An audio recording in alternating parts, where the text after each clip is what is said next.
Many voiceover students have job experience in the business world, or they have worked in a nonprofit setting like a school, a charity, or a government office. All of these career experiences teach us to say words with business etiquette. But what is business etiquette? Business etiquette describes the changes we make to the words we speak in a professional setting. Sometimes we are not aware of these changes. They can become deeply ingrained. Some things we might do when we speak with business etiquette include enunciating very clearly to be seen as educated by coworkers and clients, speaking sentences with brevity and purpose to move tasks and agendas forward, avoiding negative personal feelings or doubts in the tone of our words, projecting confidence and finality to indicate competence and accomplishment.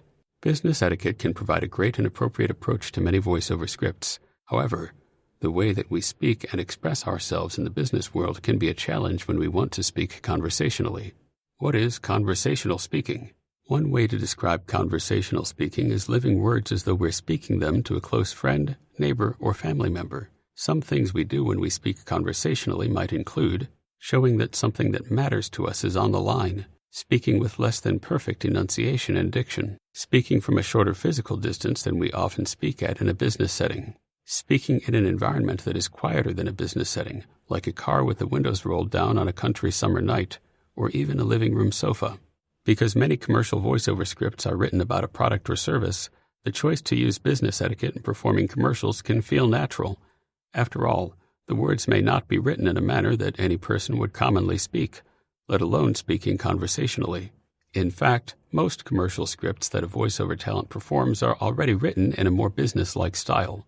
This can be contrasted with fiction, as well as animation and games, which tends to have shorter words and a stronger resemblance to actual speech. Speaking with business etiquette can be different from the dreaded announcery read, though some voiceover clients might blur terminology together. An announcer read focuses on stylizing the sound of words in a manner that is disconnected from responding to real feelings in a truthful personal relationship and situation. Business etiquette, on the other hand, is a collection of ingrained affects that we might not be aware we are adding to conversation.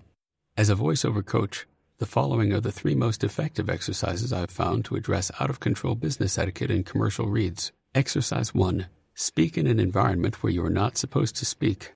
Often called the church pew, don't wake the baby, or library read, this exercise places your relationship and need to communicate in a social context where you're expected not to speak, but driven to break the rules. Exercise 2. Talk to a small child.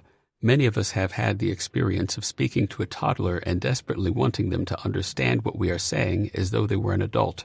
We hope their understanding prevents the next meltdown. This exercise does this with a voiceover script written for adults. Exercise 3. Imagine changing rejection. Most commercial scripts call for some sort of an emotional arc.